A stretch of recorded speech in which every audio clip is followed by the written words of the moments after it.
Сегодня трудно представить себе, что всего лишь год назад восьмиугольной юрты Центра спортивной борьбы с гордым именем Барс не было и в помине.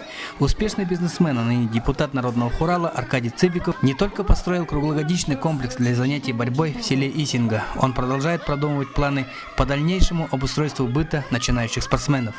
Он же и организовал первый республиканский турнир на призы депутата Народного Хурала. 3 фактора для успешного развития вольной борьбы увидел в пределах восьмиугольника его коллега, чемпион мира по гиревому спорту Сергей Леонов. И это поддержка местных властей, это во-первых. А во-вторых, это наличие спортивной базы.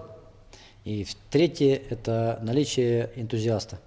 То есть тренера, который будет тренировать ребятишек, который будет развивать этот вид спорта.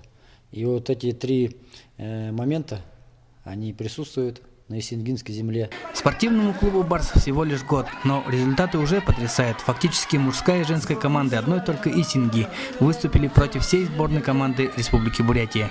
Перечислим только победителей турнира. Кижингинская школа борьбы не позволила обойти спортсменов в весе 24, 26, 28, 35 и 38 килограммов. Зато, начиная с весовой категории 42 килограмма, яравнинцы уже никому не уступают пьедестал почета.